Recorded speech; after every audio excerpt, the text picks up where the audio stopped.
dia a todos. Quero agradecer a Genuína pela apresentação, a Antônia, a Fernanda e a Fundação Aves pelo convite. Para mim é realmente uma honra estar aqui. Eu acho essa iniciativa muito valiosa, assim, tanto em termos de discussão conceitual, quanto da prática de trabalho de cada um de vocês, né, considerando o universo do público que está aqui. Eu vou pedir desculpa pela minha voz horrível, porque eu estou no meio de uma gripe forte, pela minha tosse, vai ser inevitável no meio da fala. Então vou tentar assim, fazer a coisa de um jeito que não fique muito monótono, porque eu vou ter que falar um pouquinho baixo. Tá? Bom, na verdade, assim, essa apresentação que está nos slides, ela é um guia dos conceitos que a gente vai trabalhar, dos objetivos que eu vou tentar discutir aqui, né? Vocês receberam um resuminho. Só para esse aqui não. Na verdade, quase que uma ementa, assim. Eu tinha mandado isso para a eu vou só relê-la, porque eu acho que é importante. Assim, o grande objetivo dessa fala aqui é que a gente discuta a produção do espaço, mas do ponto de vista da participação. A gente não precisa voltar à definição de participação política voltada para a questão urbana, isso está muito claro, eu tenho certeza, na cabeça de todo mundo, mas eu gostaria muito de pensar a participação do ponto de vista da vida cotidiana, do quanto esse pensamento sobre a vida cotidiana influi no nosso pensamento sobre o urbano, e do ponto de vista do cidadão comum, como é que ele transforma esse conhecimento do cotidiano em participação política para modificar a cidade, né? Então fiz ali, eu tinha dito na ementa o seguinte, o objetivo é pensar como o espaço urbano é responsável pelo exercício dos direitos de cidadania e como as reivindicações da sociedade precisam incluir a questão espacial. Então depois eu desdobrei, pensando que a minha fala vai durar 1h30, mais ou menos, discutir uma meia hora para cada um daqueles tópicos ali. Primeiro a gente entender que a cidade, embora ela seja uma forma, a ideia é raciocinar para além da forma, e sim sobre os usos que as pessoas fazem dessa forma urbana, né?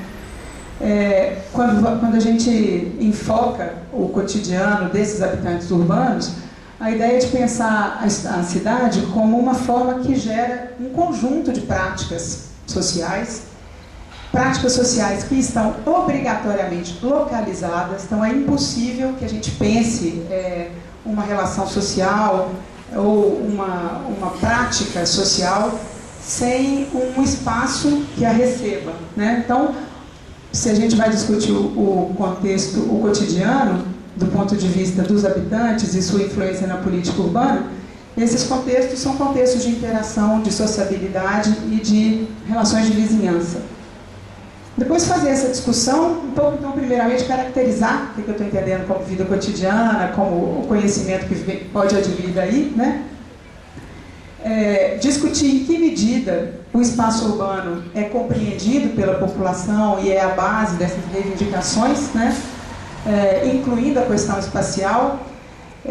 Trata-se de perguntar de que modo a questão espacial fica concretizada para as pessoas, de que modo a questão do local, do espaço, do lugar é entendido como uma variável concreta no destino dessas pessoas, na vida delas de todo dia na cidade. E por último, aí já é um debate, né? E eu gostaria mesmo que vocês colocassem as questões à medida que eu for, depois que eu passar por esse item 2, a ideia é que no terceiro momento a gente debata esse conceito de participação do ponto de vista até do estado atual das nossas coisas no Brasil. Quer dizer, em que medida a gente pode falar ainda em engajamento social? Se a gente considerar o quanto os movimentos sociais já estão dentro das esferas de governo, né? Como é que as pessoas se engajam, como é que as pessoas se agrupam, em que medida a gente tem que discutir isso aí? Na verdade, eu estou me ocupando disso desse raciocínio todo aí há 3 anos, e nos últimos 3 meses, ainda mais de perto, porque a gente está participando pela PUC e pelo UPUR da organização da primeira Consocial, que eu imagino todo mundo já tenha conhecimento aqui, né? Vai haver uma conferência nacional sobre o controle social, sobre a participação política, transparência e controle da corrupção. Então, essa conferência, a gente foi chamado para organizar, para participar da organização, da esfera estadual, mas, a rigor, a gente está inserido no ciclo dos 3 níveis da Consocial. Na verdade, o governo já fez inúmeras conferências para todos os setores, para todas as políticas, e não tinha feito uma para discutir o controle social. Vai fazer nacionalmente em maio, mas existem etapas. A etapa estadual, em Minas Gerais, é agora em dezembro. E as etapas municipais a etapa estadual, ela vai acontecer em março de 2012, e as etapas municipais têm que acontecer até dezembro. Então, as prefeituras estão obrigadas a fazer essa convocação.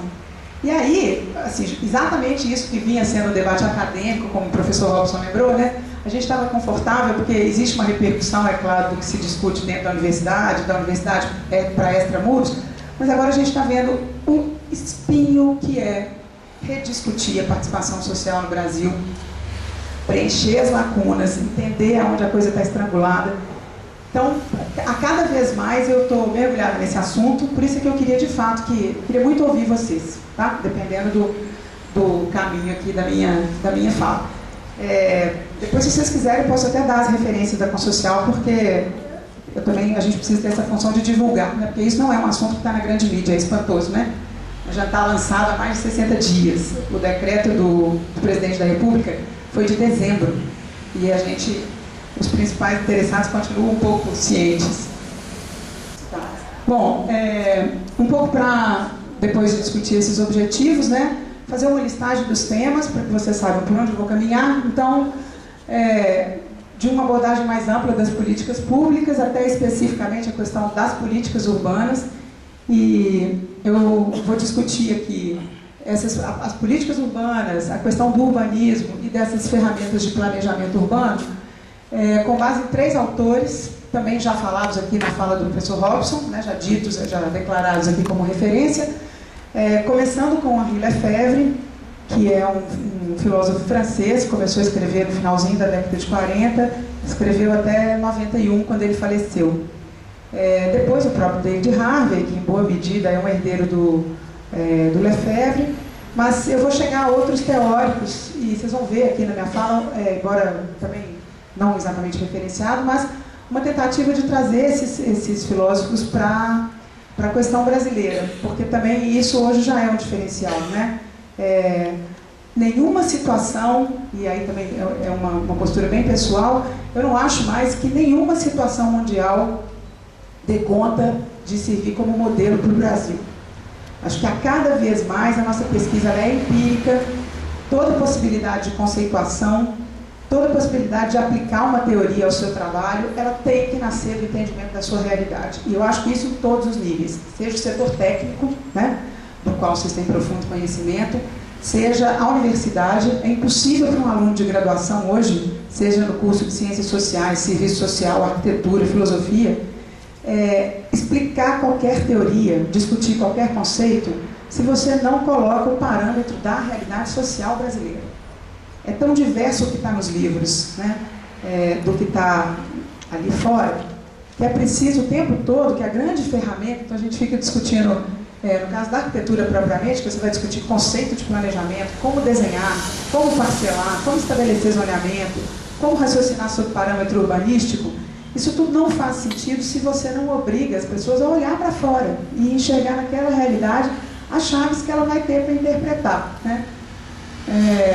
E os 3 últimos temas ali, a questão dos movimentos sociais urbanos, porque acho que também a gente já tem no Brasil uma história que nos permita, dos anos 70 até hoje, fazer uma trajetória desses movimentos, discutir o ponto de inflexão, né? Quando os movimentos estavam no momento de organização, no momento em que eles se sentem representados nos governos, né? A criação dos conselhos como um instrumento de cogestão.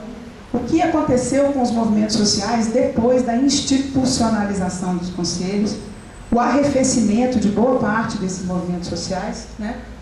E, por conseguinte, então, discutir finalmente essa ideia de uma participação política, que eu acho que é o que é mais caro a nós todos aqui. Acho que talvez seja um conceito que, embora muito repisado, muito até manipulado pelas esferas de governo, pela mídia, acho que a gente não pode esquecer o sentido primeiro das palavras, né? O que significa participar politicamente.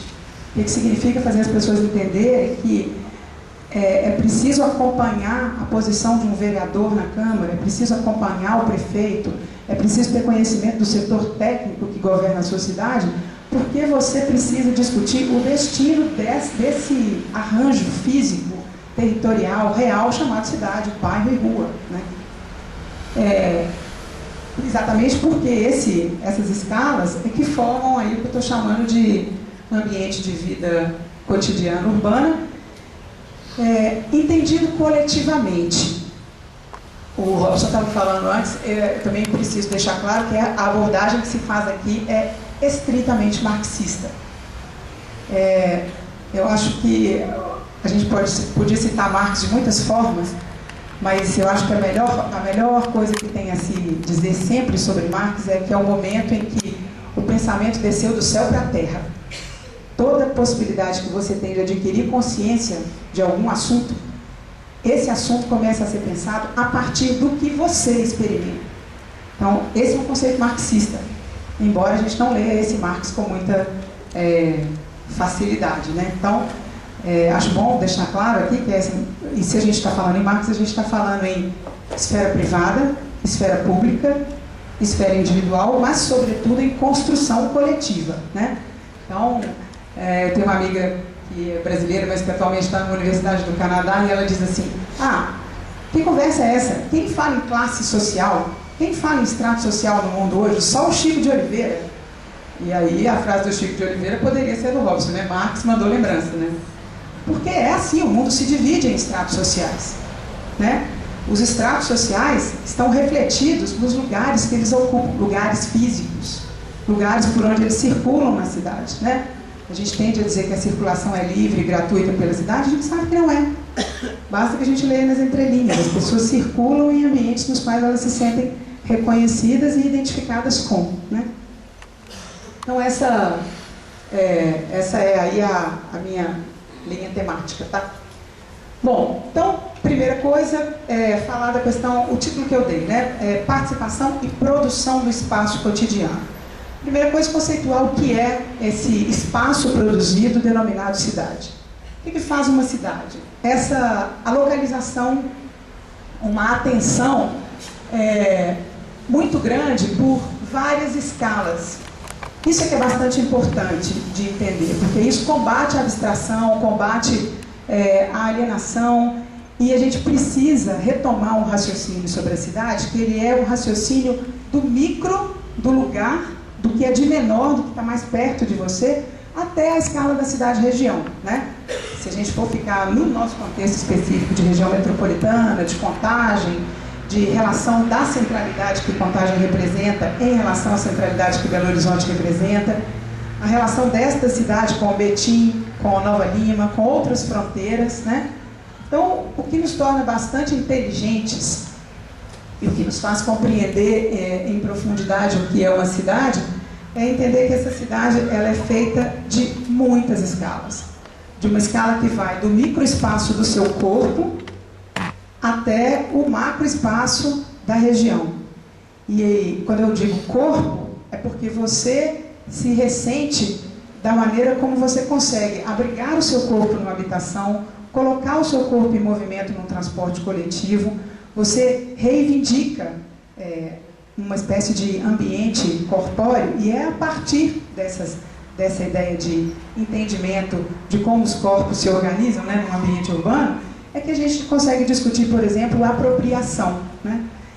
Tem também, no mesmo Karl Marx, num texto que as pessoas em geral também não leem, porque é osso para ler, que são os manuscritos, que na verdade são anotações do Marx antes de chegar no Capital, e ele diz que o conceito de apropriação, que depois a gente rapidamente caminhou para apropriação das mercadorias, apropriação do lucro, apropriação do capital, você entende a apropriação na medida em que você sabe o que é tomar posse do mundo pelos seus sentidos. Então, toda a discussão do Marx para combater a alienação não é uma discussão abstrata, é para dizer que você precisa entender como o seu corpo trabalha, o que ele é exigido física e corporalmente para o trabalho. Porque aí você entende o que significa força de trabalho. Força de trabalho é capacidade física de se engajar num sistema, né? Então, às vezes, a gente fica com o raciocínio lá na frente, e então acha que falar sobre corpo, e falar sobre a esfera doméstica, a rua, a vizinhança, a praça que está abandonada, são coisas que perderam espaço. Não, esse espaço não se perdeu. Ele apenas está amortecido pela conversa do neoliberalismo, né? Que tende a colocar o local e o global como grandes categorias que são discutidas nos bancos. Mas traga essa esfera, traga essa discussão para o seu cotidiano, que ela ganha uma outra perspectiva, né? O que também permite que a gente pense a cidade como um lugar, como algo concreto, é o fato de que eu não posso discutir a urbanização, ou seja, o crescimento urbano, a dinâmica urbana, os processos de valorização da terra, os processos de parcelamento do solo, eu não posso discutir isso despolitizadamente. Essa é a conversa dos últimos 20 anos, os últimos 30 anos, né, desde o consenso de Washington, e desde o momento em que o próprio Banco Mundial entendeu que precisava de incorporar os excluídos num discurso, porque o mundo não avançaria se não houvesse a perspectiva institucional da inclusão, né? Parece que a gente está desobrigado de fazer política. E parece que a gente está desobrigado de debater a questão política. Então eu gosto muito de uma frase que é simples e às vezes choca aos meus alunos, mas com certeza não chocará ninguém nesse público, que é política, no sentido mais antiguinho que essa palavra tem, é negociação de interesse. Ninguém faz política porque é bonzinho, ou porque acha que é legal. Você faz política porque você defende um ponto de vista, para o bem e para o mal, né?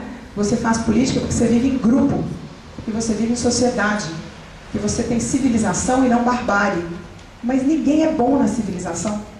Todo mundo briga, então é luta mesmo, né? Então, a pergunta lá da minha amiga Érica, quem fala em luta de classes, a não ser o Chico de Oliveira? A gente. Você pode até não falar, mas é isso que você faz todo dia quando você reclama de ter pouco ônibus passando no seu trajeto, né? Parando o ônibus de muito e muito tempo no seu ponto. Ou sendo obrigado a andar de carro, porque você não consegue ter opção pelo transporte. Então, isso é uma luta, é uma negociação de interesses. E eu acho importante que as pessoas cresçam na universidade, desde a universidade pelo menos, né? Porque isso deve estar, né? Do meu jeito de ver a coisa, isso devia fazer parte da educação familiar, né? Você negocia interesse. A grande questão é se você vai negociar com o olho na vida coletiva ou se você vai pensar a expropriação do direito coletivo e defender uma vida privada. Mas que é assim que se faz política, é. Então não adianta procurar gente muito bem intencionada e dividir o mundo entre os bonzinhos e os mauzinhos. Isso é para afastar as pessoas de um debate político que é penoso, que tem que ser feito a longo prazo, que exige engajamento, que exige conhecimento dos fatos concretos, que exige fazer reunião, exige ir para conselho, exige entender como é que os instrumentos que estão institucionalizados não funcionam e por que não funcionam, né?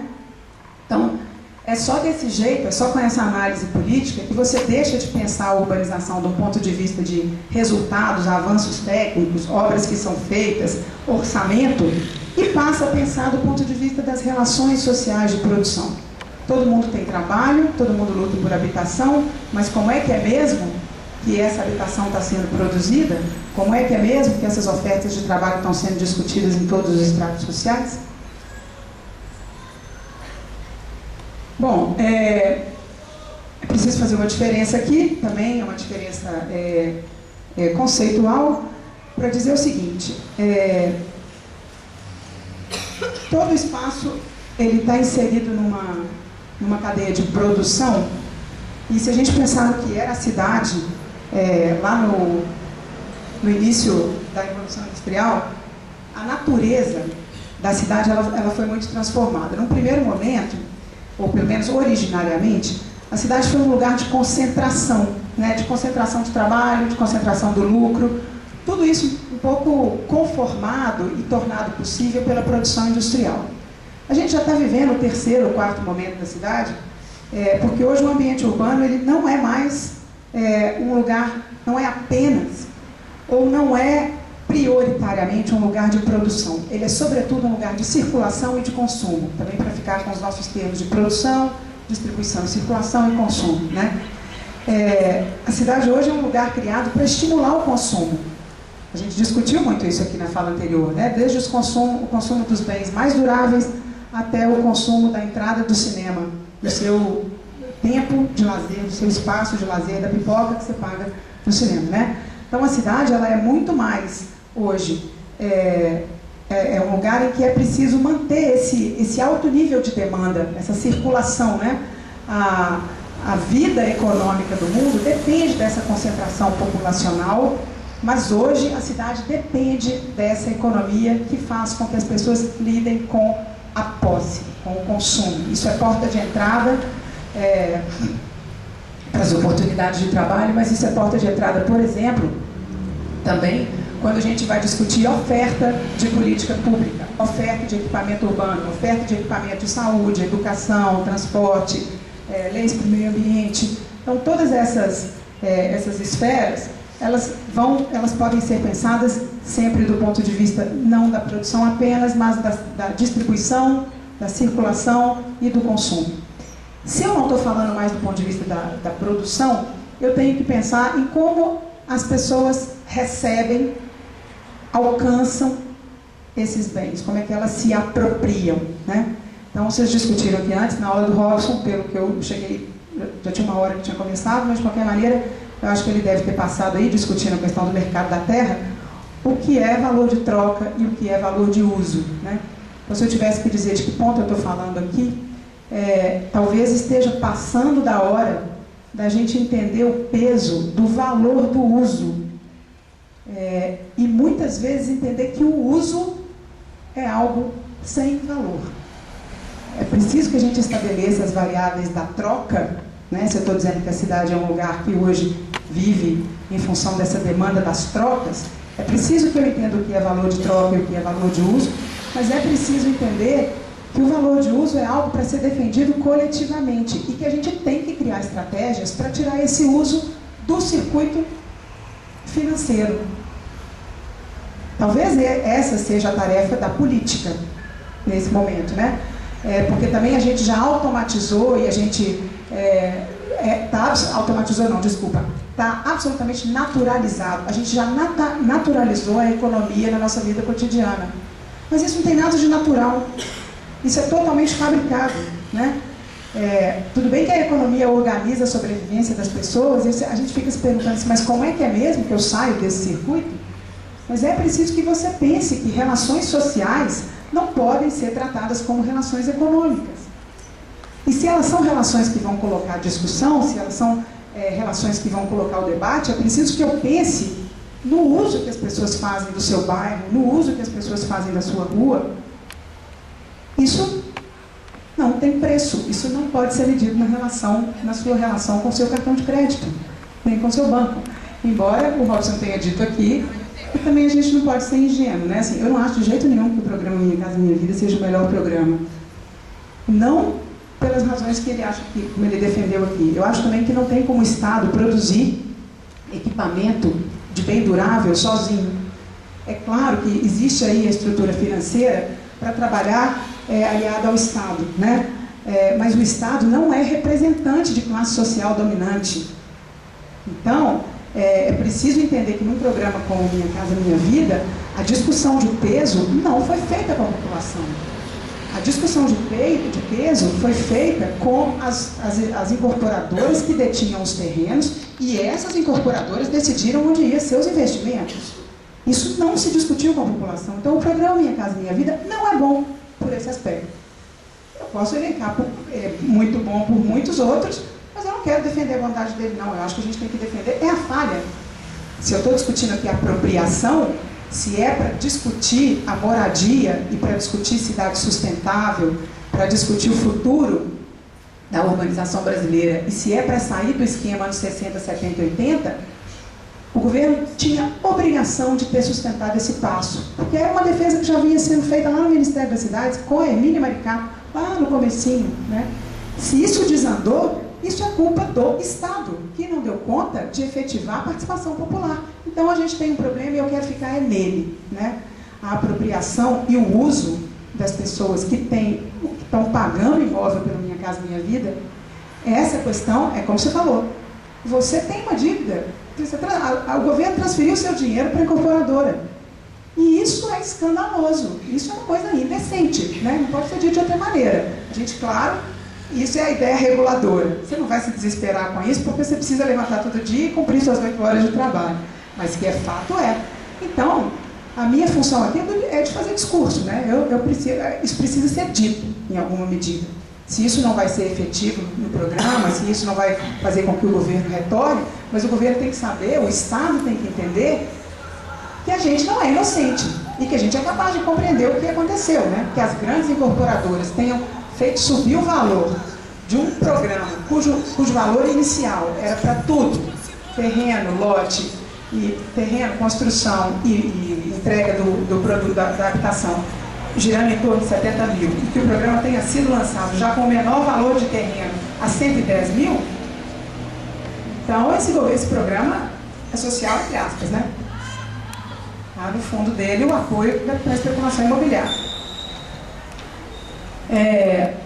Isso significa fazer essa radiografia de tudo que a gente precisa de separar o que é uso e o que é produção, o que é apropriação e o que é produção, é que a gente entenda como a cidade é produzida, em que etapas, né, em que períodos de tempo, quais são as nossas reivindicações e quais são as nossas demandas que vão ser atendidas no curtíssimo prazo, no médio prazo e no longo prazo, porque tudo que esse país precisa é de encontrar uma maneira de lidar com o longo prazo, né?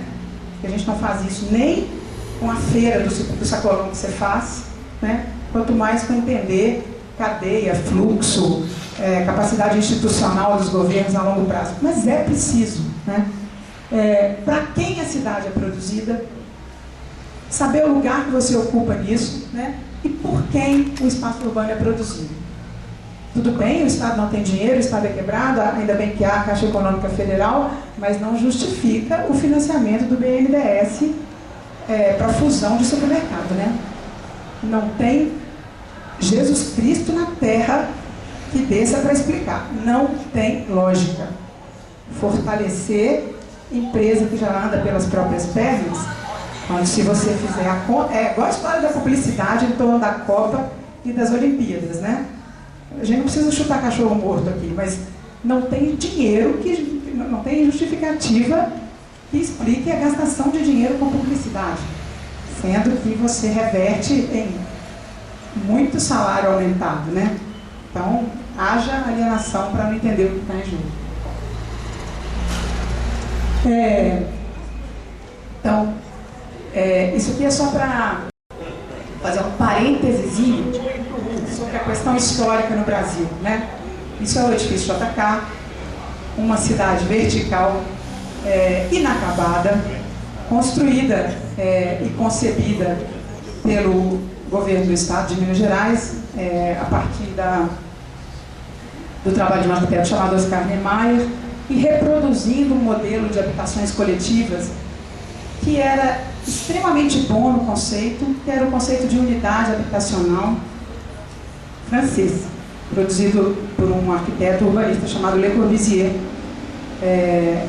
Na teoria, esse era um projeto excelente. E se você andar por alguns lugares da Europa ainda hoje, isso funciona. Essa teoria da cidade vertical, quer dizer, é uma habitação com centenas de apartamentos e com uma infraestrutura coletiva embaixo, né? Em alguns países do mundo, você tinha cozinha coletiva, lavanderia coletiva, garagem para todo mundo. Isso funcionou durante um tempo como projeto. Funcionou na União Soviética, funcionou em algumas cidades do interior da França, funciona muito bem na Holanda.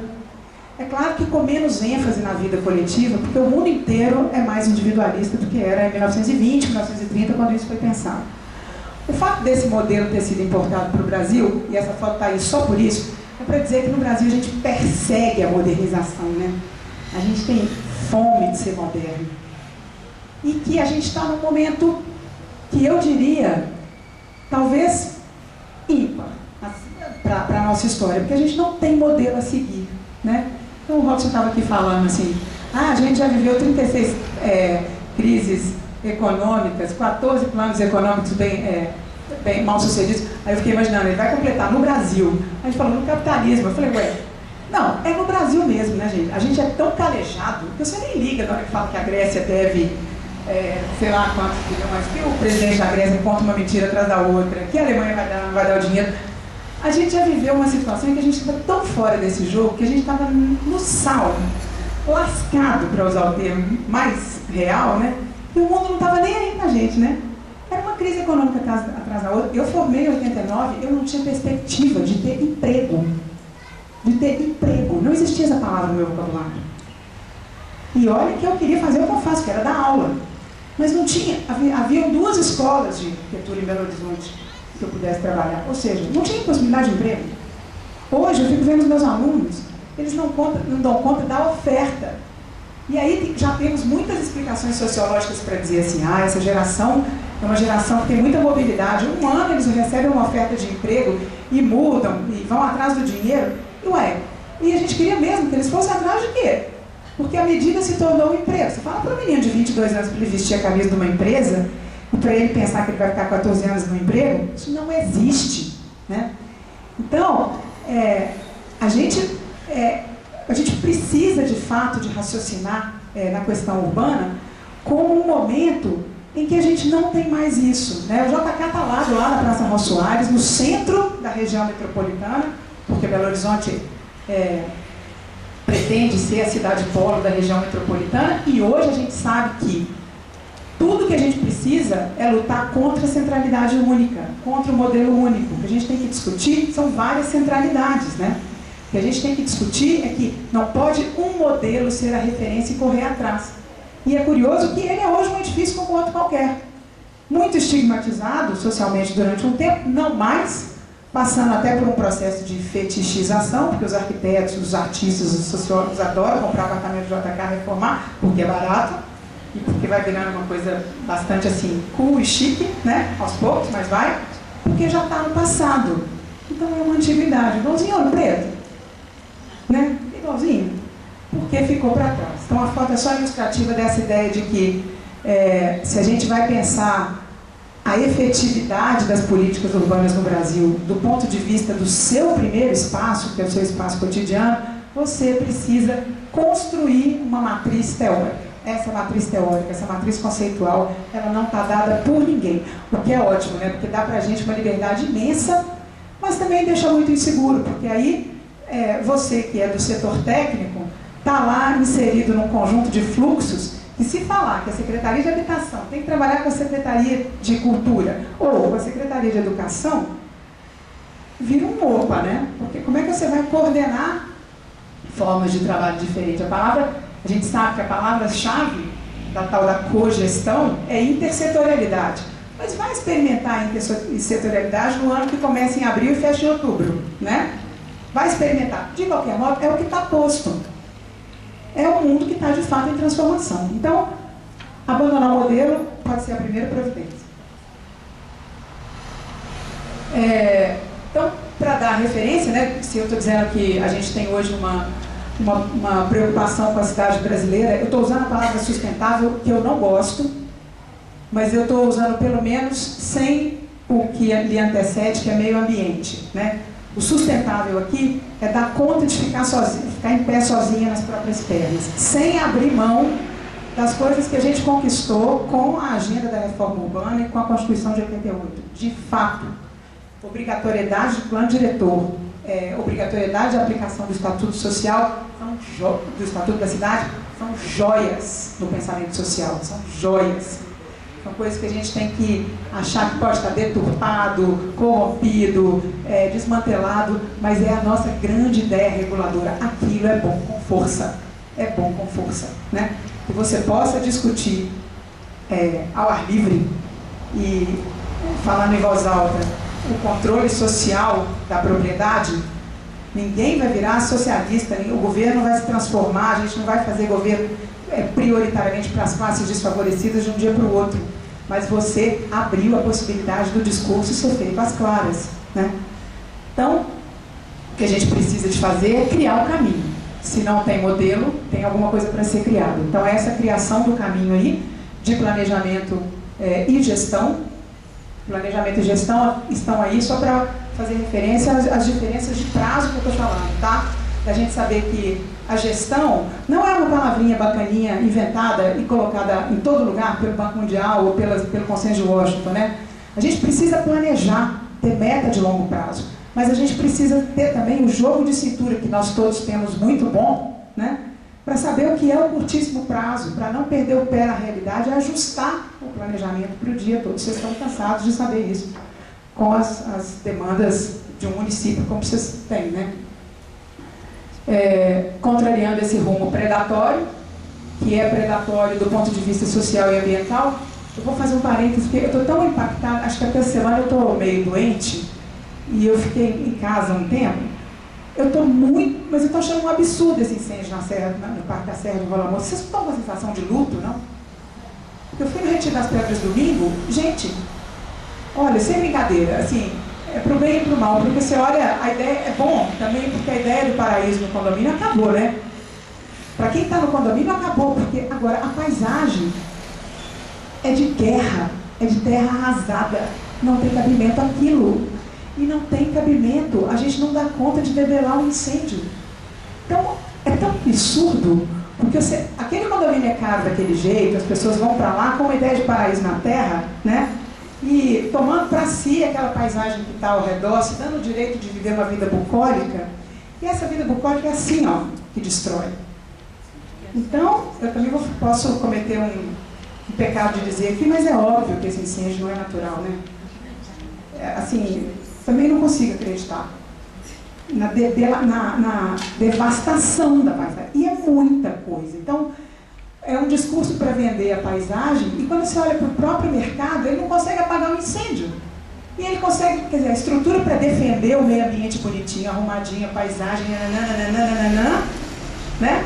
Está todo arrumado, mas bastou a natureza ser mais forte, porque bastou alguém causar um incêndiozinho que acha que vai ficar ali na nascente, né, que era o objetivo do incêndio criminoso, destrói tudo. Não tem água, gente, não tem água no Jardim Canadá, não tem água em condomínio nenhum, não tem água. É uma paisagem de guerra, de guerra.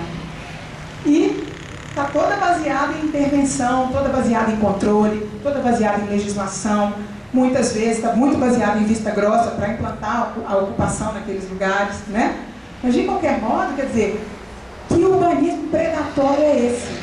Que na hora que precisa fazer intervenção, que precisa ser ativo, regular e controlar, não controlou o fogo, né? Então eu fiquei me sentindo assim, um pouco de luto, sem entender, sabe? Mas eu fiquei muito impressionada.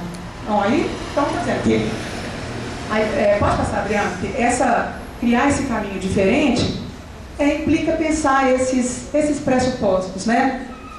Primeiro, uma consciência do que é a cidade real, e precisa da gente se envolver com o que indica que a nossa vida tem qualidade.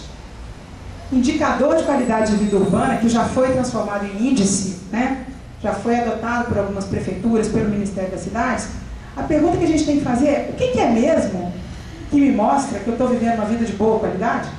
Aonde estão os lugares onde eu posso aumentar essa qualidade? Quer dizer, combater a abstração, criar consciência, né, de que o seu espaço não é matemático, não é medido pela boleta do IPTU, ou pela ausência da mesma boleta, né? Não é medido pelo IPVA que você paga, não é assim, né? É oferta de serviço para ser usado. Como é que é mesmo que eu sei que pode melhorar? Aonde é que está o gargalo? Porque só assim que você pode falar em engajamento. Você se engaja para combater o que você não tem, né? Já falei aí a questão do espaço de debate democrático, porque também essa agenda da reforma administrativa é curioso, né? Porque também especificamente eu estou me dando muita liberdade aqui de fazer todas as críticas que eu usualmente faço em sala de aula, tá? Mas todas elas eu respondo por elas se eu precisar. Então vou dizer o seguinte: o nosso governo atual trocou a palavra política por administração, certo? Estadual, né? E não dá conta, né? Porque essa é a conversa. A reforma, de fato, ela precisa ser uma reforma administrativa. Eu estou vindo da participação no plano metropolitano, e eu era responsável por discutir a integração entre as políticas. E discutir como é que as várias áreas de governo iam conversar. E eu posso dizer para vocês que essa conversa intersetorial ou entre os órgãos de governo, ela é penosa a ser feita. Então, de fato, a gente precisa repensar fluxo de decisão nos governos. Porque as demandas, elas são interdisciplinares, as demandas são cada vez mais complexas, né? Então, eu tenho que articular o mercado imobiliário com o controle ambiental. Por exemplo, lá no caso do Parque do Rola Moça. Eu não posso tratar o meio ambiente como algo que vai ser oferecido para as classes dominantes, né? Oferecido como paisagem. Eu tenho que discutir a criação de parques, a manutenção dos parques, como problema econômico. É claro, eu já botei duas secretarias conversando, planejamento e meio ambiente. Então é óbvio que eu tenho que fazer reforma administrativa, é óbvio que eu tenho que entender do orçamento, é óbvio, eu morro de pena de vocês do setor técnico, na hora que eu penso que vocês têm que estudar teoria para orçamento, sabe? Porque a tal da teoria da escolha pública, quer dizer, escolher, fazer os administradores entender que eles têm que ter a bola de cristal para, numa mesa, né, escolher os temas que serão objeto de orçamento. Gente, isso é a coisa mais árida da vida. E isso é preciso a bola de cristal mais eficiente da vida. Mas, de qualquer modo, é preciso que isso seja feito, né? E é daí mesmo que a administração mostra toda a sua necessidade no governo. Mas isso não implica despolitizar. A tarefa de um governo é primeiramente política, né? É ela quem coordena a negociação dos interesses entre as várias classes e entre os vários estratos, né? E aí, então, o que vocês estão fazendo aqui, né? Que é capacitar o setor técnico, capacitar os agentes sociais, capacitar os quadros de trabalho, e capacitação e formação no sentido de colocar as pessoas a cada vez mais atualizadas e discutindo os problemas que são os problemas de um contexto municipal, estadual, nacional e mundial contemporâneos, né? A democratização da informação, transparência pública, que a gente tenha, assim, tem que ser um pressuposto o fato de que os dados dos governos...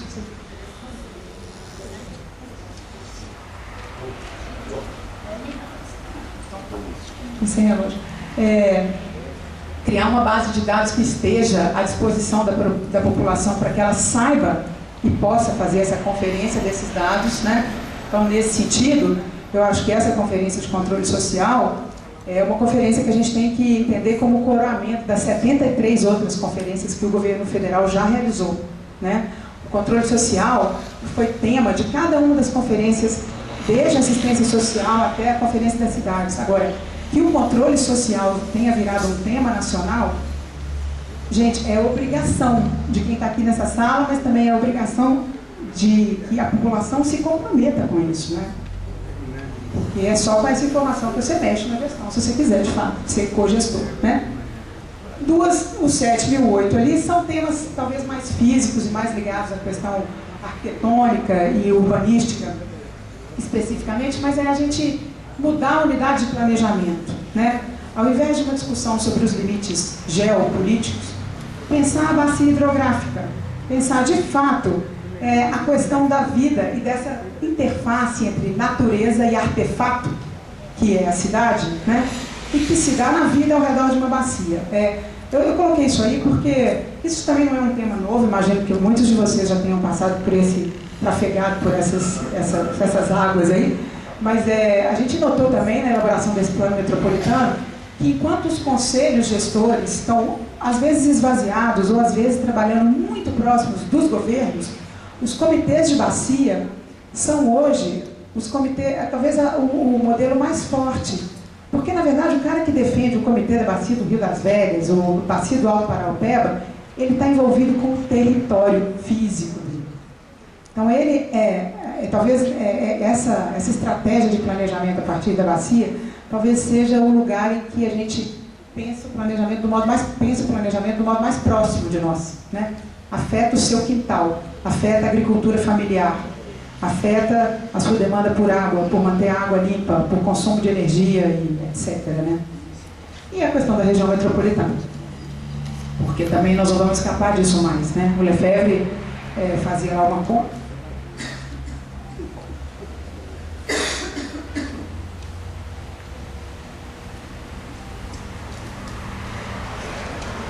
Henri Lefebvre fazia uma conta dizendo que no final do século XX o mundo seria predominantemente urbano. E hoje né?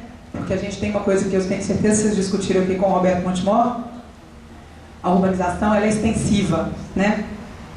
A estratégia hoje, a gente já tratou nessa fase da cidade como circulação, prioritariamente como um lugar de consumo, não é mais a da concentração. A cidade tem que espalhar. Então essa ideia de que o urbano contaminou o rural, eu posso estar lá em Virgem da Lapa, que é do lado de Araçuaí, e ainda assim o modo de vida, a praxis social é urbana, né? As relações que se estabelecem são relações sociais urbanas.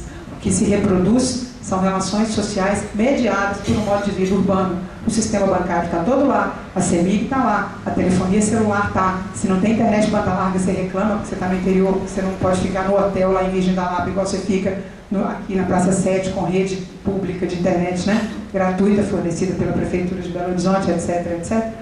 Né? Então, o modo de vida urbano é, de fato, um modo de vida que tomou o mundo. E aí a gente vai discutir cidades e regiões, né? Agora, também não dá para discutir cidades e regiões, não dá para discutir região metropolitana sem derrubar o modelo dos anos 70 que a gente tem aqui. Não dá para discutir cidade polo e cidades satélites, né? Não dá para achar que a Praça 7 é o centro da região metropolitana. E não faz nenhum sentido que o cara, para vir lá de Itaguara, tenha que se sentir na região metropolitana só na hora que ele chegou na agência metropolitana, lá na cidade administrativa, né? Então, agora, nesse trabalho do plano metropolitano, era engraçado que a gente tinha que contatar as prefeituras todas. E algumas prefeituras são agilíssimas, né? Basta a gente pensar na Rede 10, da qual a Contagem faz parte, né? É muito ágil, mas Itaguara era um exemplo, era osso, porque a prefeitura de Itaguara, a internet caía toda hora. Então, para a gente falar na Secretaria de Planejamento de Itaguara, era telegrama. E Itaguara, o Japão, que é um professor do Federal que gosta de dizer que Itaguara é aquela cidade que é a região metropolitana de Belo Horizonte. Mas se você vai de carro para São Paulo, já está na hora de parar para o primeiro cafezinho, né? Agora está depois da Serra. O que está fazendo se sentindo no centro na Praça 7, né? Então, quer dizer, a base do planejamento da região metropolitana, ok, é necessário, né? Mas que base é essa, né? Então, para a questão da produção do espaço, né? Como é que o espaço é produzido? Ele é produzido com todos esses itens aí. A ideia de que há na produção do espaço uma necessidade de centralizar a oferta de serviços e de equipamentos públicos, né? Uma cidade ela é produzida para ser um polo de desenvolvimento, consequentemente para ser um atrator de atividades econômicas, de circulação financeira, monetária, né? E de vida financeira.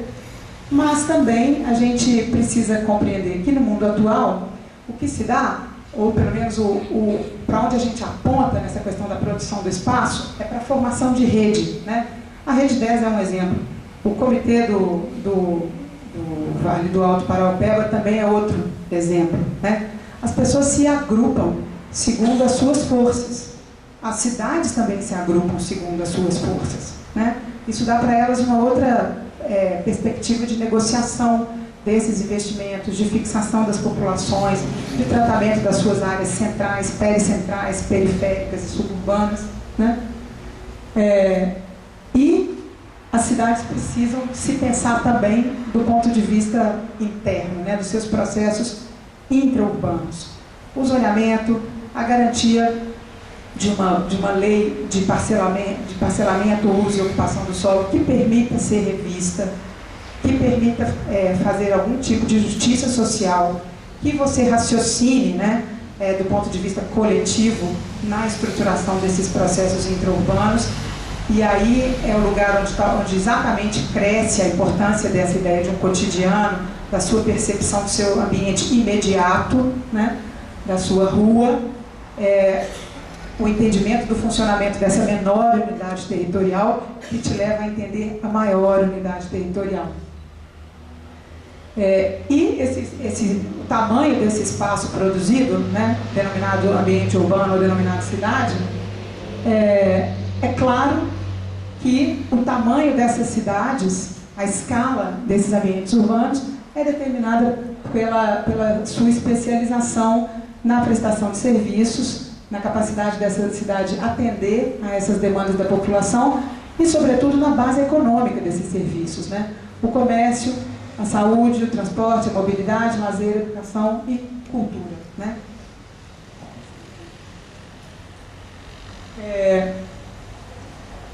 Então, também essa ilustração para a gente... só uma imagem também para entender que, para trabalhar nesses pressupostos, o que a gente precisa fazer, né, é fechar o foco mesmo, é olhar por uma lente muito própria daquilo que é a sua janela. Então, eu não sou muito favorável às metáforas, não, mas eu acho que esse zoom que a gente precisa aprender a dar, né, nesse mundo de telas e de arranjos visuais que a gente vive nele, né, para falar no telefone se tem telas e não mais teclas. Então, é esse zoom do que acontece ao seu redor que essa foto ilustra. Essa foto é também uma foto feita lá do Conjunto JK. Para a gente entender o que é o arranjo dos quarteirões, as várias fases da cidade que estão presentes no mesmo lugar, né? Como a cidade se organiza, como esses processos intra-urbanos se organizam no passar do tempo, né? Então, a história que o Robson estava contando aqui do Prado, a substituição dos modelos de ocupação, a substituição da cidade horizontal por uma verticalização, até onde essa verticalização pode ser levada, o que isso implica em termos de aumento de pessoas nas cidades, né? Do mesmo modo, eu poderia dizer acerca do deslocamento das pessoas, das habitações nas áreas centrais para as áreas periurbanas, para os subúrbios, né? De qualquer modo, o que implica é você olhar com a lente fechada, né? Colocar o foco fechado, nesse entendimento do que está próximo de você, do que eu estou chamando aqui de produção coletiva da vida cotidiana. Bom, esse olhar, esse zoom mais fechado, né? O objetivo dele, então, é analisar esse processo de formação e desenvolvimento do espaço. Primeiro, entender que a gente está inserido nesse debate, que é, sim, um debate mundial, né? Mas eu também, bem recentemente, eu estava avaliando um trabalho em que havia um debate e as pessoas estavam lá discutindo a construção dos muros. E eram alunos de pós-graduação. Então, discutindo, por exemplo, os condomínios horizontais, condomínios fechados, na região metropolitana de São Paulo e Belo Horizonte, e comparando com o muro que Israel ergueu na Cisjordânia na disputa ali do território com os palestinos, né, com a Palestina. E é curioso como as pessoas, assim, é claro que os processos são muito próximos, né? As razões são diferentes. Aqui a gente está falando de uma segregação que ela é social, mas ela é, antes de tudo, econômica. E se a gente olha para as outras segregações que a gente pode elencar no Kosovo, na Palestina, na fronteira do México com os Estados Unidos, a segregação ela não é exatamente econômica. Até no caso do muro na fronteira do México e dos Estados Unidos mas no caso da Europa e do Oriente Médio, essa segregação ela é política, ela é étnica, né? Ela não deixou de ser étnica porque terminou a Segunda Guerra Mundial. Então, é muito interessante, e foi um bom debate, porque é um tripé que a gente faz o tempo todo, né, para analisar a cidade, que é sociedade, política e economia. E você passa a sua vida inteira estudando essas três coisas, né, para ver como é que a cidade de fato se faz. Então, isso é simples, assim, reduzir aos termos simples, às vezes é importante, né? E essa tarefa de entender que, embora a gente, como eu falei no começo, né, não há um modelo, mas a gente não está mais isolado. O próprio reflexo da crise, né? A gente não está isolado dos efeitos dessa crise. A gente não está isolado de uma crise que é europeia, que é norte-americana. Mas a maneira como a gente digere, ou a maneira como a gente sedimenta os assuntos mundiais, são próprios, são nossos, né? Então é preciso que a gente faça o tempo todo essa referência também para se inserir num contexto, né? Para entender que, tudo bem, a gente tem uma história iniciada no processo da economia mercantilista de 500 anos atrás, de 500 e 600 anos atrás, Mas a gente também já faz parte de uma outra história mundial. E é preciso que a gente entenda que, tudo bem que a gente veio das heranças e das capitanias, mas a gente tem hoje uma outra realidade e ela precisa ser angulada. A gente precisa colocar um ângulo para entender isso aí. Concordo com o que você fala, a pergunta que você fez para o Robson. Fala seu nome de novo para mim. Você disse. Não, você que falou com o Robson, o problema é a terra. Vera,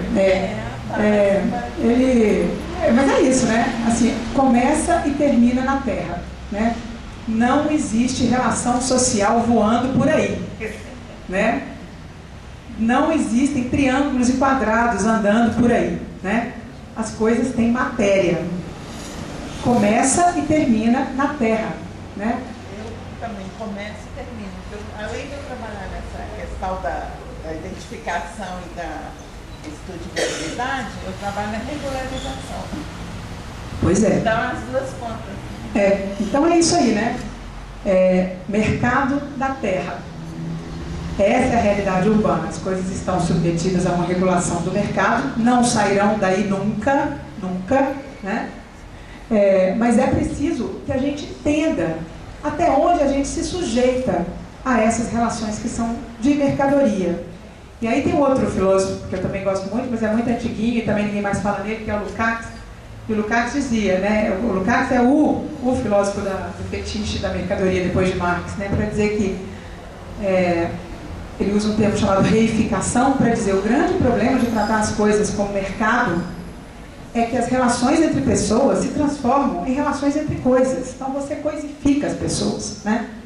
E no caso ainda pior do espaço urbano é porque você transforma algo que é muito concreto, que tem muita matéria, que é a terra, em dinheiro, que é a coisa mais abstrata do mundo, né? Mas que é a nossa grande pega no mundo, né? O impulso eletrônico de hoje chamado dinheiro. Bom, e também a questão não é possível discutir o desenvolvimento do espaço urbano sem discutir o mercado da terra do ponto de vista da renda dessa terra, que é a questão que a gente falou lá no começo. O que acontece, por exemplo, na valorização dos terrenos, né? Na questão das zonas que são transformadas em zonas de interesse social, no preço que essas terras adquirem, né? Na responsabilidade da iniciativa privada para com esses espaços de interesse social, né? Na conta que o Estado deve pagar e na conta que as populações mais enriquecidas, que as classes mais ricas têm que pagar, né? Então, pode parecer uma análise simplista, a que eu vou fazer aqui, mas é muito didática a situação dos Estados Unidos nessa conversa do Obama com o aumento do imposto, né? Tem que taxar a riqueza, porque o negócio dos americanos endinheirados que financiam as bibliotecas, os parques, as universidades, que são muito legais e são incríveis e que dão para o mundo uma condição de urbanidade, que você olha, faz uma viagem ali para Santiago e fala assim, pelo amor de Deus, eu estou só depois da Cordilheira dos Andes, por que é tão difícil que no Brasil não seja assim, né? Porque a relação da riqueza com o espaço público é de doador, né? E os Estados Unidos são o melhor exemplo disso. Então, eu dou para você a biblioteca, eu dou para você, população, a universidade. Agora, me obriga a pagar. Que vai chegar nos problemas fiscais que a gente tem hoje, né? Então, é muito diferente você ser um contribuinte obrigado a ser taxado na sua riqueza, né? E você se colocar na posição de doador. Eu sou o patrono da cidade. Quer dizer, mais paternalista e mais perverso do que isso para lidar com a gente adulta, não tem, né? Então, eu estou simplificando o problema do Obama e o problema norte-americano, mas eu acho que essa faceta é didática, porque é o momento em que a gente consegue chegar, olha, então quer dizer que os ricos na América do Norte são tão malzinhos quanto os nossos ricos, né? Para a gente deixar de achar que a gente é ruim, que o povo aqui não se preocupa com o público, não se preocupa com o coletivo, que a gente é rico para fazer espoliação das classes mais pobres. Não, é assim no mundo inteiro. Isso é um problema do dinheiro e do capital, né? Desmitifica. Tira o mito de que é tudo arrumadinho na Europa e tudo arrumadinho na América do Norte, né? Os coloca no mesmo nível em que nós, né? Então as pessoas discutem em função da própria renda. E discutir a renda em relação ao espaço coletivo significa perder essa renda. Significa raciocinar de outro jeito que não seja na mais-valia. Significa pensar o valor do uso e não pensar o valor de troca. Uma outra preocupação, então, é que é o modo como, nessa discussão sobre a apropriação e no engajamento das populações, das pessoas comuns, da sociedade civil como um todo, a organizada e a desorganizada, né, envolvidas com o espaço urbano, é que a gente precisa pensar no nosso papel. E nosso, eu digo, de mim mesma como planejadora, como urbanista, e no de vocês como setor técnico, né? O que te cabe? Qual é o papel que cabe a um trabalhador do setor técnico de um município do ponto de vista político? Qual é a abordagem técnica que você vai fazer a partir do momento em que você precisa exercitar uma consciência política? E não é política no sentido do que eu falei lá atrás, né? Você é um mediador. Você, de fato, recebe demandas e efetiva políticas, né? Você executa, você constrói, mas se você não faz isso de um modo despolitizado, como é que é mesmo que você faz, né? Então, essas palavras todas aí são palavras do nosso vocabulário, né? Você discute zoneamento, discute capacidade institucional, discute a formulação, frequenta 300 reuniões com secretário, subsecretário, superintendente, supervisor, orçamento, água, eletricidade, etc. Mas aonde está a virada que é preciso ser feita nesse setor técnico quando se trata de reengajar ou de incluir de modo efetivo o que é a demanda popular? Se você é um mediador do governo para fora, você não será também um mediador da população para dentro do governo? É só uma pergunta, né?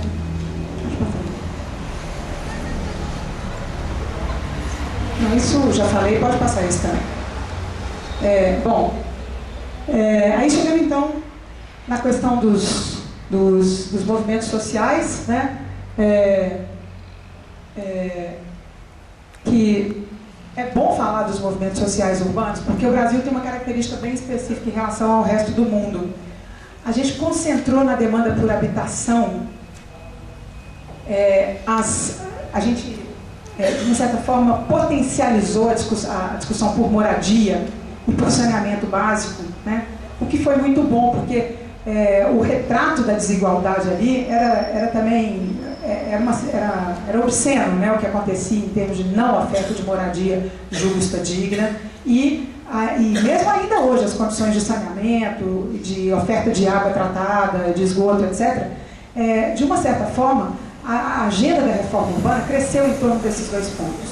O que foi bom, porque aglutinou forças, a gente caminhou para o resultado, por exemplo, do Ministério das Cidades, tal como foi proposto, a gente caminhou para o Estatuto da Cidade, então isso no Brasil é um fato positivo. Agora, eu que já estou há algum tempo estudando essa questão dos movimentos sociais e estudando essa questão da realidade da participação, o que eu percebo é que os movimentos sociais se organizaram e viraram Estado. Vocês podem me corrigir, tá? Talvez a minha maneira de olhar para a coisa do ponto de vista da política esteja obliterando um pouco a minha visão, mas eu gosto de defender esse ponto de vista e eu sei que ele não é total. Nada que eu estou falando aqui, gente, nada é sistemático, tá?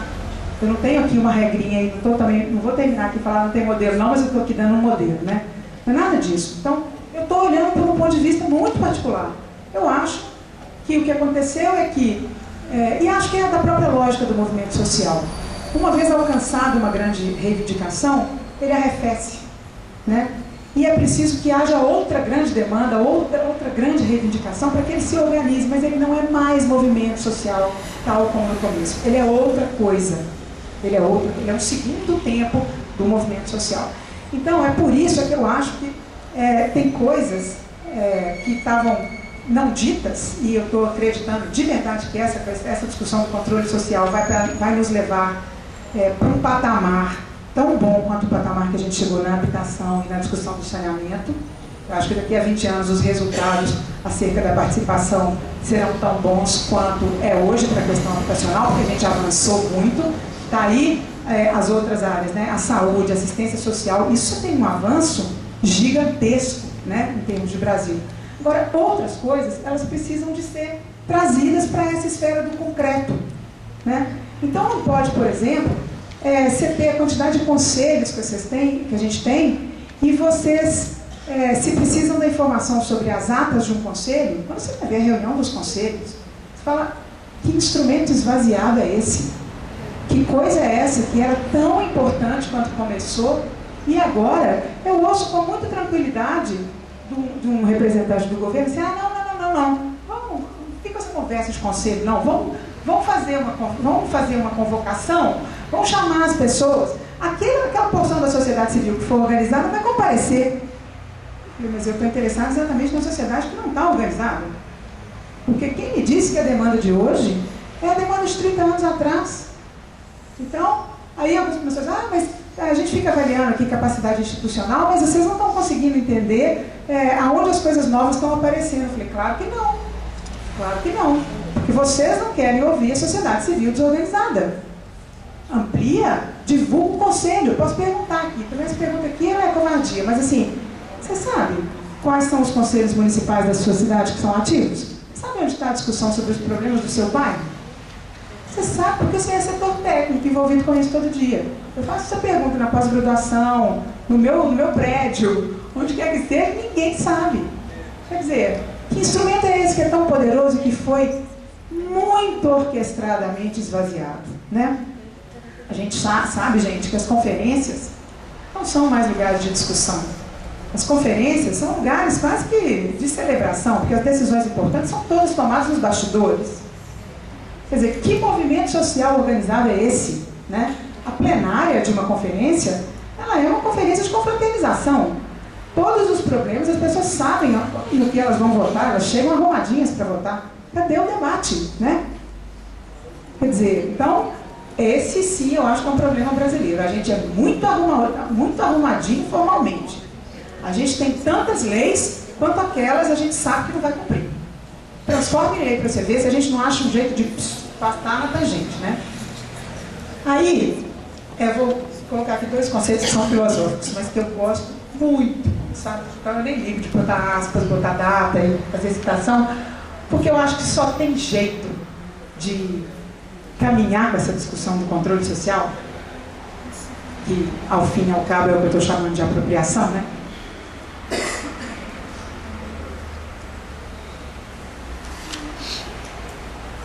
Se você discutir o que é individual, o que é coletivo, o que é privado e o que é público, né? Muitas vezes um espaço público ele precisa ser apropriado por um grupo de indivíduos que nem tem tanta representação coletiva, mas que dão conta de cuidar daqueles espaços, né? E muitas vezes essa percepção do que é próprio, do que é o espaço próprio, passa por você entender a sua unidade mais mínima, né? Por isso essa questão do corpo que eu falei lá no começo. E eu gosto muito dessas frases porque elas tiram a gente do referencial técnico e te colocam no nível da reflexão mais longínqua aqui, né? Uma do Henri Lefebvre e a outra da Hannah Arendt. A da Hannah Arendt é mais antiguinha, e a Hannah Arendt, não sei se vocês conhecem, é uma filósofa alemã de origem judia e que escreveu um livro muito bacana chamado A Condição Humana, e depois saiu da Alemanha no auge da guerra, foi para os Estados Unidos e viveu para ver os conflitos e as lutas pelos direitos civis nos Estados Unidos. Então, ou seja, ela escreveu até 1970, ela morreu em 70.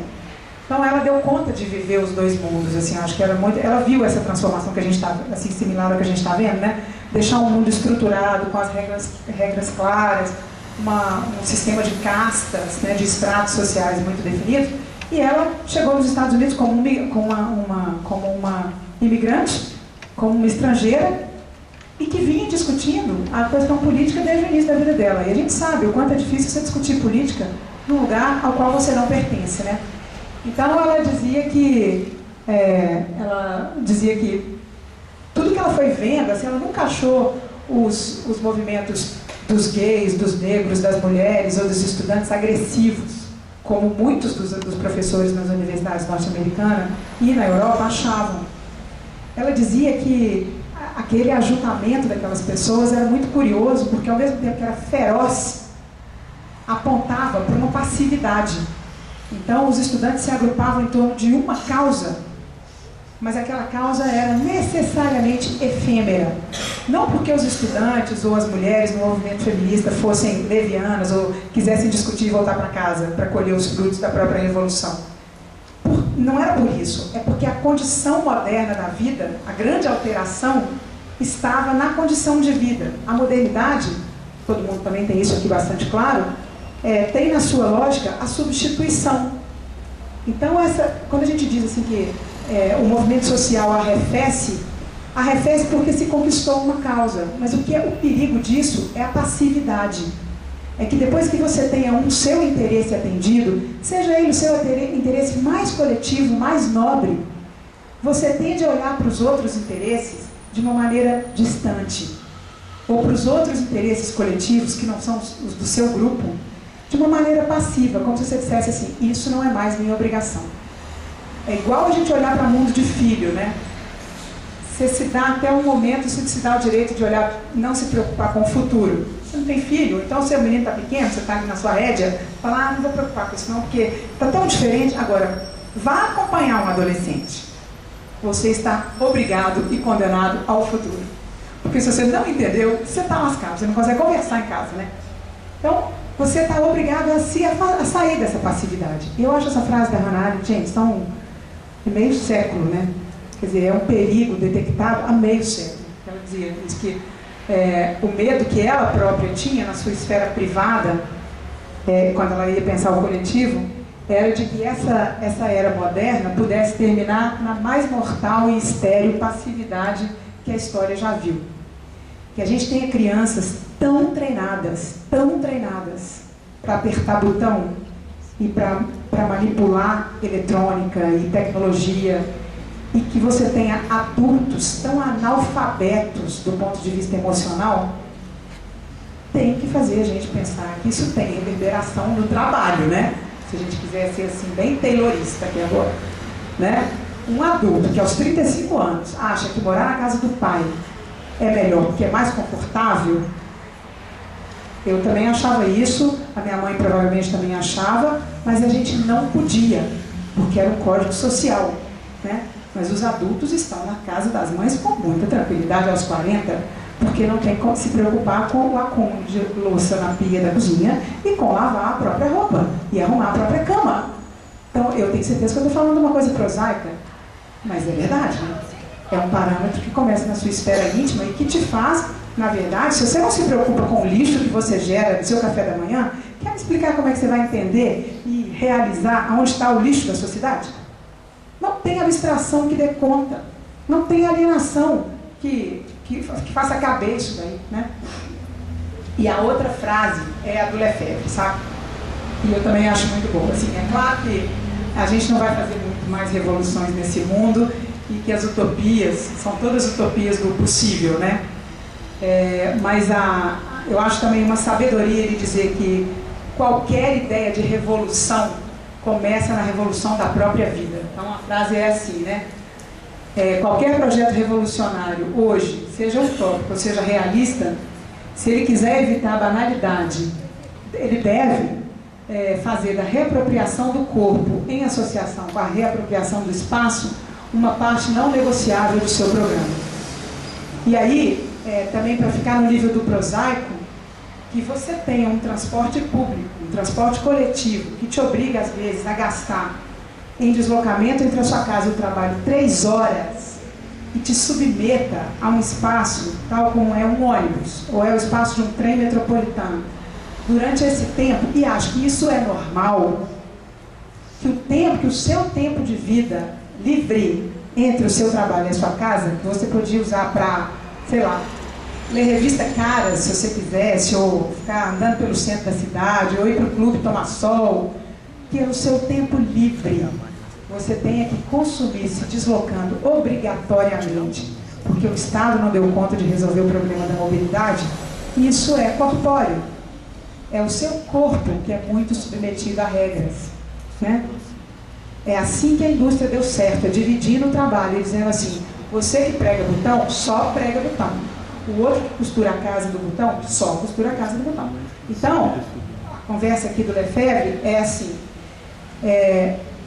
a gente precisa pensar a totalidade. A gente precisa pensar o fluxo inteiro das nossas ações. O que implica no meu corpo não é na esfera do religioso ou do poético, ou aquilo que eu tenho que fazer nos 5 minutos que me sobram de domingo, antes de eu ir dormir, porque eu tenho que acordar sábado, cedo, segunda-feira para trabalhar. Não, o seu corpo é a sua força de trabalho. E você é muitos corpos num só, né? Posso falar com tranquilidade da minha posição de mulher. Sou pelo menos 4 coisas. Eu sou esposa, sou mãe, sou trabalhadora, mas eu sou eu sozinha. E eu comigo mesma, né? Então, os homens não, vocês estão mais confortáveis. Vocês estão numa unidade. Mas a gente que é dilacerada, né? Então, não tem jeito. Eu sou 4 coisas. E eu não quero abrir mão de ser 4 coisas. Então, o dia que meu marido não está em casa, minha menina não está em casa e eu não estou empregada, é o meu dia de paraíso. Porque eu posso fazer o que eu quiser com o meu tempo, né? Então, a gente não deixar que aquilo que nos é muito caro, só porque é doméstico, só porque é privado, não ter valor na esfera política, não ter valor na esfera coletiva, na esfera pública, né? Então, você está defendendo a racionalização do uso da destinação, a racionalização do destino do lixo, dos resíduos, porque, na verdade, você quer que o seu trabalho de dona de casa, no fim das contas, fique mais facilitado em casa, né? Então, coleta seletiva não é uma palavrinha bacaninha para você dizer que você é consciente do ponto de vista urbano, não. Porque o seu dia a dia fica melhor para você ficar à toa, né? Porque também, só para lembrar Marx, o capital não é sobre o trabalho, é sobre o tempo livre, é sobre a capacidade das pessoas dirigirem o próprio destino, né? É você saber, eu digo sempre isso para os meus alunos, assim, porque curso de arquitetura dá de tudo, né, em termos de... A gente tem um leque de alunos que vai de todos os estratos sociais. Mas os arquitetos, sei lá por quê, é porque é uma profissão em extinção, que é renascentista, vai acabar daqui a pouco. Os arquitetos acham que eles podem fazer tudo, tudo. Então, os meninos, eles estão... É incrível, assim, é um parafuso na cabeça dos estudantes de arquitetura. Eles não conseguem trabalhar focados, diferente de um advogado que vai até vestido para a faculdade como se ele já fosse advogado, né? Porque ele sabe o emprego que o espera. O arquiteto não. Ele pode abrir uma lojinha de chocolates, ou ele pode virar, sei lá, funcionário da Secretaria Municipal de Habitação de Contagem, né? Mas o importante, eu fico dizendo isso lá o tempo todo, é assim: você pode abrir sua lojinha de chocolates, ou você pode virar vendedor de imóvel de luxo, mas você tem que saber que lugar você ocupa no mundo, né? Você tem que saber que vender chocolate ou vender móvel caro e ganhar comissão muda o mundo numa proporção diferente do cara que está na Secretaria de Habitação ou do cara que muda o mundo de fato. Você não pode achar que você tem uma lojinha de vender chocolate e achar que você está discutindo responsabilidade social, né? Então, acho que, assim, é combater a abstração, sabe? Combater a alienação. Você pode fazer o curso que você quiser, você pode se formar no que você quiser, mas você está inserido numa coisa chamada dinâmica urbana. É igualzinho ter religião, você está obrigado pela sua essência. Você tem alma, você tem corpo, você leva uma vida urbana, material e concreta. Então, não discutir as implicações dessa vida urbana, dessa dinâmica urbana, é a maior das abstrações, né? E é a maior maneira, ou a maneira mais fácil de ser controlado pelos governos, né? Então, por isso aqui, se vai fazer revolução, tem que não negociar a sua porção indivíduo, né? Também é uma outra foto do JK para discutir essa questão do indivíduo e da passividade. A gente chegou nela também, não foi porque a gente é ignorante das questões, é porque o urbanismo dos anos 20 e o urbanismo até os anos 80 acreditaram que a cultura de massas era boa e que a gente podia levar da cultura de massas para a cidade o mesmo raciocínio. Então, quanto mais massificado o seu modo de vida, né? Quanto mais oferecido em série, quanto mais as habitações fossem produzidas de modo idêntico, as pessoas fossem submetidas aos mesmos ritmos, todo mundo se acostumasse a andar de carro, andar de elevador e morar em lugares idênticos, né? Isso era bom para a cidade. E a gente viu que não é, né? Também, para não escapar a face perversa, é que hoje quando as incorporadoras e o mercado imobiliário já percebeu que as pessoas querem ser individuais e originais, né? Então, os apartamentos de luxo é que são vendidos com possibilidades de modificação do espaço, né? Você, de novo, diz para as pessoas que a possibilidade delas criarem o próprio ambiente é um luxo, e como todo luxo, é caro. Ontem um aluno meu apresentou um trabalho sobre um empreendimento imobiliário em São Paulo, e eu falei, isso não existe. Assim, não, depois eu não vou explicar, não, porque é uma bobagem, mas depois vocês procuram, né? Ele chama Max Haus, Haus em alemão, H-A-U-S, Max Haus. Para vocês verem o que significa, aonde chegou a tarefa de uma babá. Assim, as torres são construídas em cima de shoppings, o cara tem alguém para fazer as compras dele do shopping, e ele tem lá, ele entra a partir do momento em que ele compra o apartamento, ele entra num programa de renovação do apartamento a cada 1 ano e meio. Então ele compra 8 possibilidades de decoração, não é de mudança do espaço, né? Ele compra lá a apropriação do espaço. Então é uma loucura, porque assim, ao invés de você dizer, ó, é no osso, você que vai ter que pensar sobre o próprio espaço, você pode mudar, faça o que você quiser.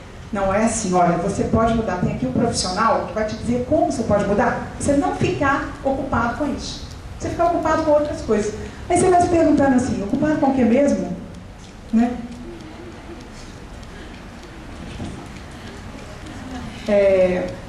E aí também nessa questão do individual, né, para a gente discutir a derrubada dos modelos, essa ideia do ícone, do consumo, né? O Robson estava dizendo aqui do carro, que a gente é forçado ao consumo dele. É verdade, a gente é forçado, mas a gente já entendeu que é um consumo burro, né? Não é possível que alguém olhe para um transporte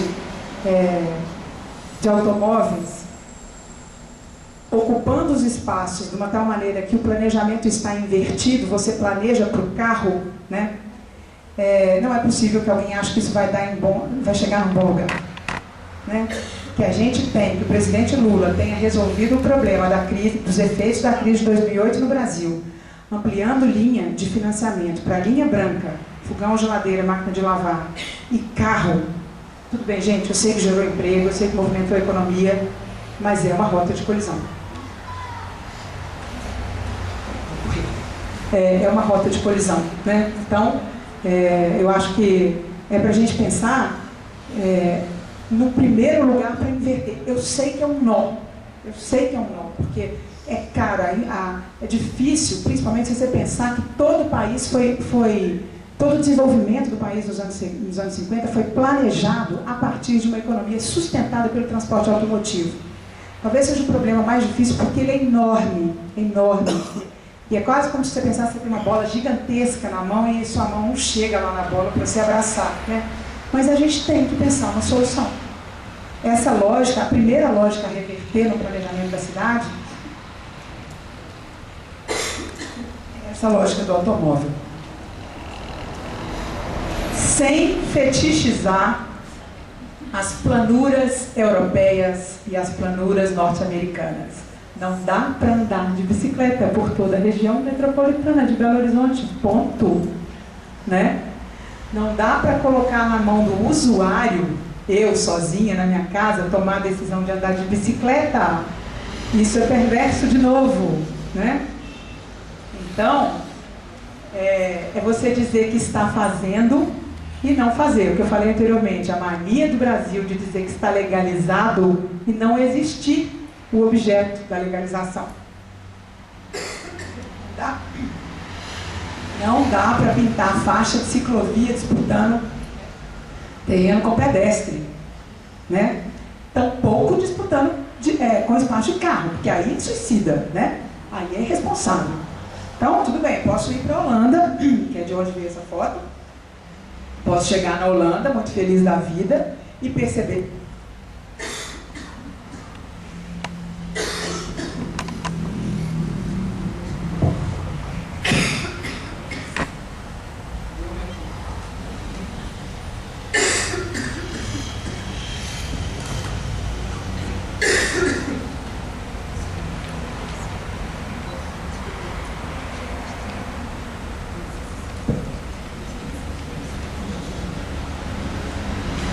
Então não dá para chegar na Holanda e não notar que a rua tem 8 faixas, 2 faixas para trem urbano, 1 faixa para ônibus, 3 faixas de carro e o resto é faixa para bicicleta. Mas não nessa ordem, na verdade, né? A bicicleta passa do lado do trem. Então, de novo, a gente está discutindo aqui uma questão de desenho urbano que é cara. A solução para essa questão é absurdamente cara, mas que, de fato, a gente precisa também fugir do romantismo, né? E acho que não tem solução para a cidade, ou não tem uma transformação do valor de troca para o valor de uso, que vá ser alcançado de modo romântico, não.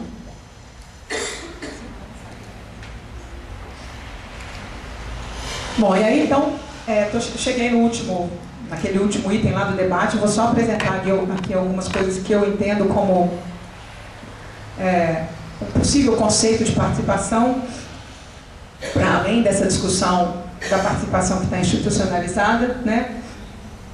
Mas são algumas coisas que eu acho que precisam ser reafirmadas.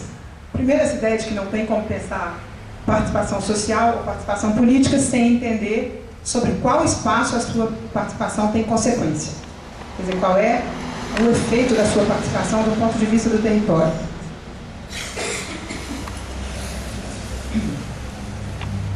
Entender que todo o uso do espaço é um uso político, mesmo que desempenhado desatentamente, né? Então, mesmo que você não perceba, você está negociando seus próprios interesses ao usar o seu espaço. E eu gosto muito do pensamento do Richard Sennett. Ele defendeu isso em vários livros, mas numa altura ele escreveu um livro chamado O Artífice. E num outro, um livro que chama também A Cultura do Novo Capitalismo, onde ele lançou essa ideia de que, se a gente fala em reapropriação dos espaços, a gente tem que ter o raciocínio do artesão com o objeto, e não o raciocínio do trabalhador industrial. Porque se você é um artesão, você está se ocupando daquela materialidade, né? Você vai entender como é que o objeto funciona. E muitas vezes você imagina possibilidades para usar aquele objeto ou usar aquele espaço de um modo que não está previsto no modo como ele foi pensado pela indústria. Então, essa capacidade de... ali está... faltou um R, né? Pensar como artesão é exercitar uma capacidade de imaginar e de reconstruir a história dos objetos e dos lugares, né? Não dá para considerar as coisas como obsoletas no espaço urbano e ir passando para frente, né? A cidade é uma infraestrutura, materialmente falando, muito cara. Então, essa ideia de você pensar possibilidades de uso, imaginar possibilidades de uso, é uma ideia muito fértil. A gente precisa se demorar nela, né? Porque isso implica em alcançar um novo patamar no seu modo de lidar com os lugares. É você pensar múltiplos usos, múltiplas soluções, pensar a sucessão dos vários tempos na cidade, né? Pensar o reaproveitamento dos espaços. E, no caso de uma questão, então, de levar esse raciocínio do artífice ou do artesão, que se demora sobre os objetos, né, para a participação política, é você se demorar nos seus espaços, pensando neles sempre como fatos concretos. Você não se afastar da sua realidade. Não achar que a solução está longe da sua realidade. Não está. Ela está próxima. Ela só não é elegível, ela só não ela não vai num panfleto, né? Ela não está na propaganda, não está na mídia, não está no Jornal Nacional. Ela é uma coisa que você tem que construir mesmo. Pode passar. Pode mais um. Isso já falei também, pode passar.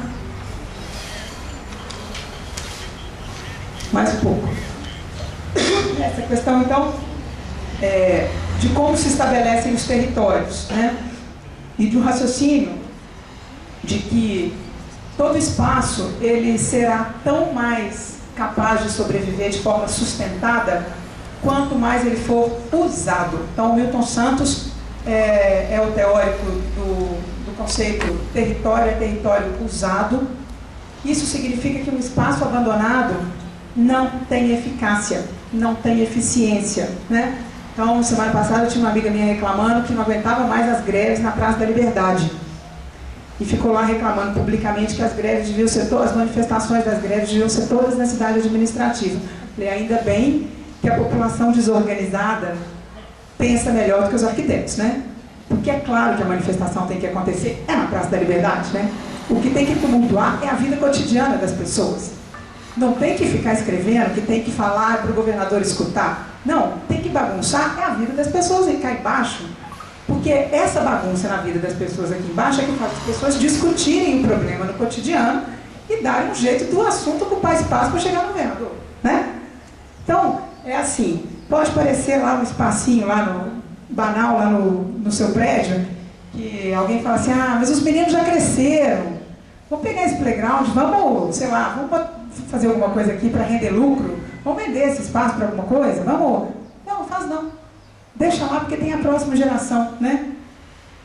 Que é feito para ser usufruído sem o parâmetro do consumo, sem o parâmetro, ou pelo menos do consumo imediato, né? É para ser, deixa o espaço encontrar sua sucessão no tempo, né?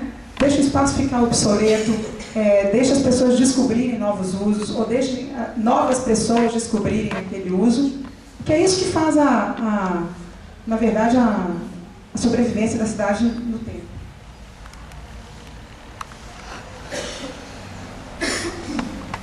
Então vou ler porque eu também acho que essa frase é importante, assim, que para combater a banalização do termo participação, né? A participação, ela obrigatoriamente é uma parte organizada. É claro que você tem que debater, organizar, frequentar debate, frequentar reunião, né? E você pensar em como os sons que surgem desse debate serão organizados e levados adiante. O problema atual e o problema da institucionalização da participação é que os governos tendem a assumir esse termo muito acriticamente. Então, que você tenha feito o convite para os cidadãos e que 300 tenham participado e que, ao final, você some 2.000 pessoas e diga, oh, quantos participantes vindos da sociedade civil? Isso é hipócrita, né? Porque, na verdade, a questão é você ceder o espaço para que as pessoas se organizem e para que as pessoas venham participar de modo refletido. Porque, senão, ele é assumido a tal conversa para inglês ver, né?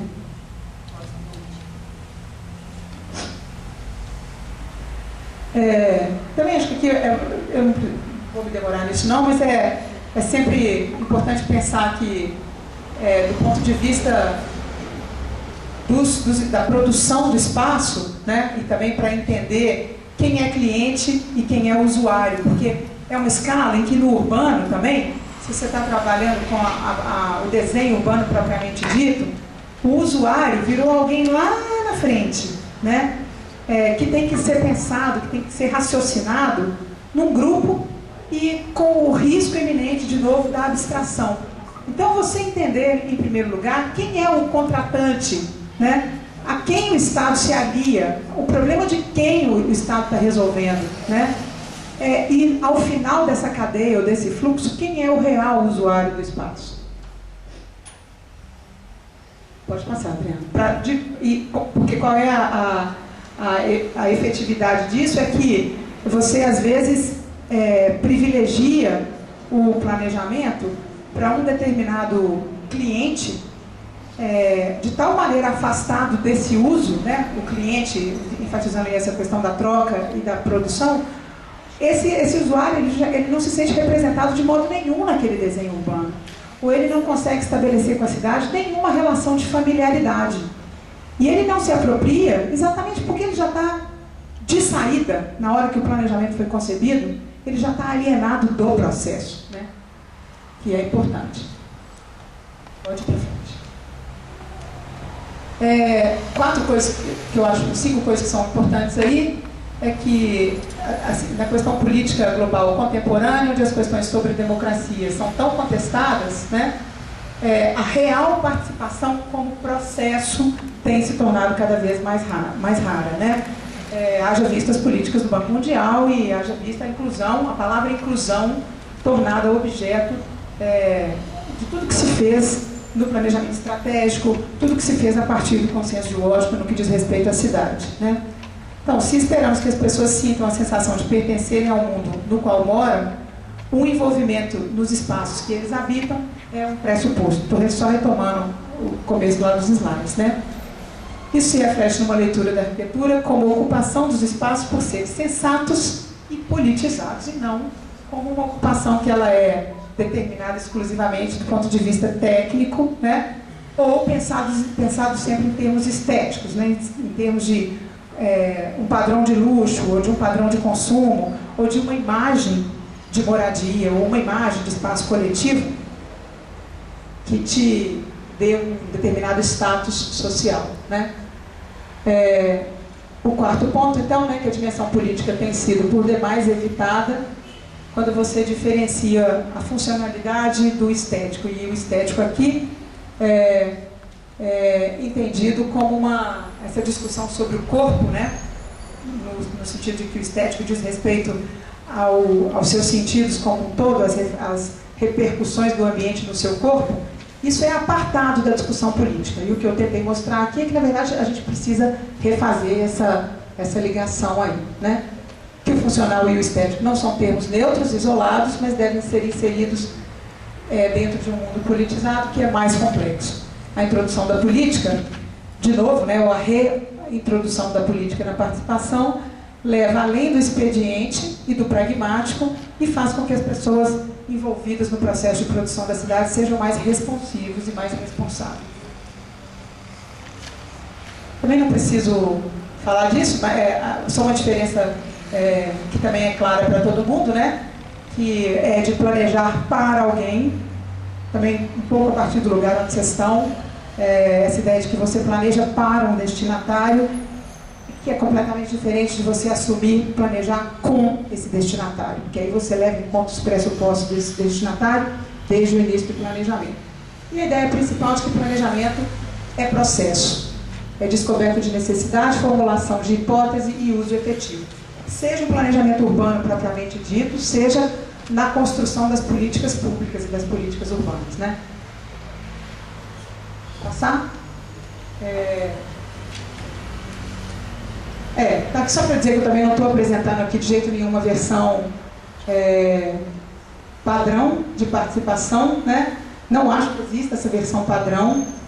Eu acho que é preciso que a gente aceite e acolha a dificuldade de lidar com a diversidade que se tem numa cidade, né? E que ao invés da ilustração anterior, que é de um painel de elevador, né? Você tem essa história do aparato técnico por trás de quem opera a máquina. Cada vez mais a gente tem alguém com um levantamento dessas possibilidades tecnológicas, que é sempre um levantamento altamente subjetivo, que é o que é bom no raciocínio da tecnologia atual, né? O uso faz o caminho da evolução da técnica e da tecnologia, né? Sugere os caminhos aí. Então, só para encerrar, vou ficar aí, tá, Adriana? Só para encerrar, eu acho mesmo que assim, de verdade não tenho nenhuma pretensão aqui de discutir fórmulas de participação. Acho que essa tarefa do equacionamento ou da efetivação da participação é uma tarefa nossa enquanto técnicos. Não é de jeito nenhum nesse papel que eu estou falando aqui, né? Estou, na verdade, só abrindo um debate mesmo e colocando algumas variáveis que eu acho que a gente tende a ou passar por cima delas muito rapidamente ou então menosprezá-las e achar que elas têm um valor menor, quando a gente precisa, então, de se deter nessas diferenças entre o que é produzir o espaço urbano e o que é tomar posse desse espaço urbano e fazer com que essa posse reverbere lá na produção. Obrigada. Desculpa pelo tosse, tá, gente?